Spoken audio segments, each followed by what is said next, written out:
Question 12 में देखेंगे तो 7 मीटर ऊंचे भवन के शिखर से केबल टावर के शिखर का उन्नयन कोण 60 अंश है। तो भवन के शिखर से केबल टावर के शिखर का उन्नयन कोण 60 अंश। तो नीचे से ऊपर की ओर देख रहे हैं, तो इसका मतलब है नीचे से ऊपर की ओर देखेंगे तो जिसका शिखर का उन्नयन कोण है वो बड़ा होगा।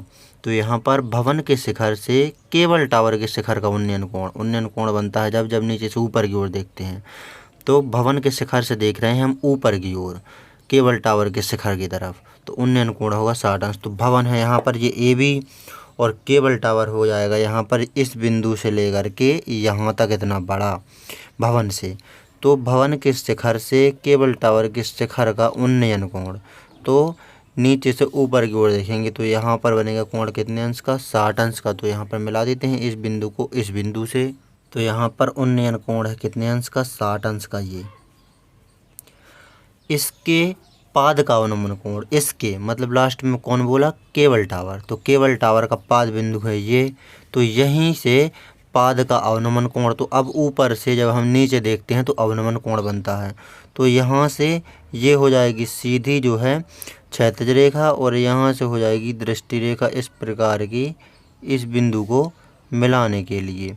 तो ये हो जाएगा यहाँ पर अवनमन कोण। अवनमन कोण कौन सा ये, तो ये है यहाँ पर 45 अंश का। अब जब 45 अंश का इस प्रकार का ये कोण है तो ये कोण भी 45 अंश का ही होगा यहाँ पर, क्योंकि एकांतर कोण होते हैं इस प्रकार के। जेड आकृति जब इस प्रकार की बनती है तो जो ये जितना कोण होगा इतना ही कोण ये होगा। तो यहाँ पर जितना कोण ये 45 अंश का है जेड आकृति बनाते हुए इतना ही कोण यहाँ पर ये होगा।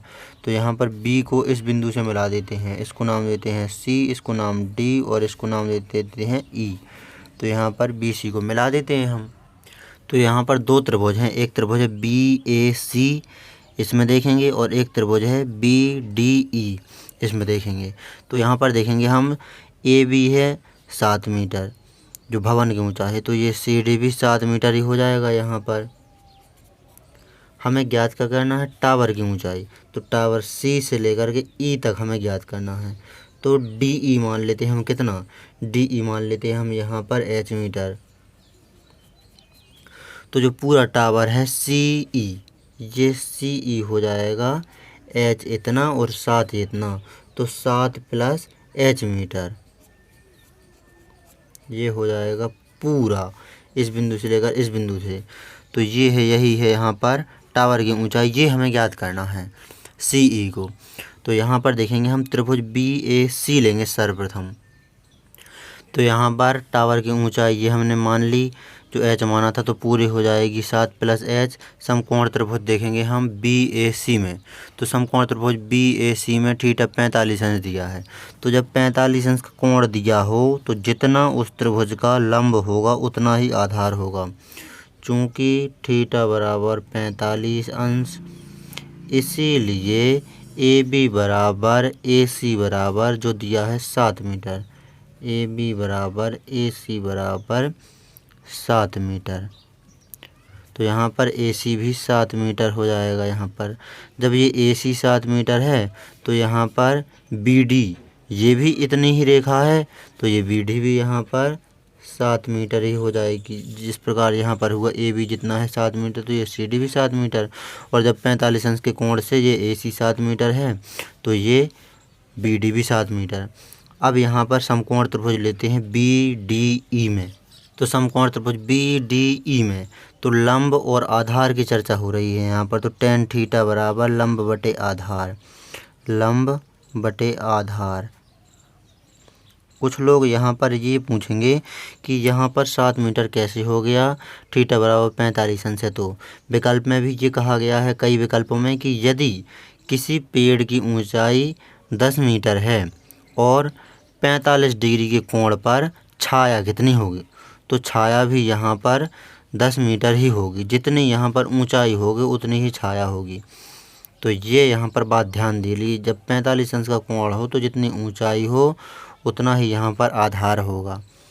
तो यहाँ पर अब BDE त्रिभुज देख रहे हैं हम, तो थीटा दिया गया है 60 अंश, तो हो जाएगा tan 60 बराबर लंब दिया है H, आधार दिया है 7, tan 60 का मान होता है √3 बराबर h/7 है ही। इस तरफ त्रिज्या गुणा करेंगे हम यहाँ पर, 7 का गुणा √3 में होगा तो हो जाएगा 7√3 और इस तरफ बचेगा h। तो ये हमारा h का मान आ गया। h कितना आ गया? ये h आ गया। हमें ज्ञात करना है टावर की ऊंचाई। तो टावर की ऊंचाई अब यहाँ पर आ जाएगी, टावर की ऊंचाई, क्योंकि टावर की ऊंचाई हमने कितनी मानी हुई है? 7 + h। तो h का मान हमारा आ गया है। तो टावर की ऊंचाई यहाँ पर कितनी है? टावर की ऊंचाई है, माना है जो हमने 7 + h। तो यहाँ पर 7 + h का मान यहाँ पर रख देंगे, ये समीकरण 1 जो हमने माना ये। तो h का मान है 7√3, यहाँ पर लिख देते हैं समीकरण 1 से। तो ये h का मान हमने यहाँ पर रख दिया। अब यहाँ पर ले लेंगे हम 7 कॉमन, दोनों जगह 7 है तो 7 कॉमन, तो यहाँ पर बचा 1 प्लस यहाँ से 7 बाहर निकालिए तो यहाँ बचा √3। तो 7 × 1 + √3 मीटर, ये आ गया हमारा टावर की ऊंचाई। तो यही है हमारा आंसर। तो यहाँ पर नोट कर लीजिए कितने सिंपल तरीक़ा से मैंने आपको समझा दिया इस क्वेश्चन को, 12वें को। तो ये यहाँ पर 12वां क्वेश्चन हमारा सॉल्व हो गया। तो नोट कर लीजिए आप यहाँ पर 12वें क्वेश्चन को।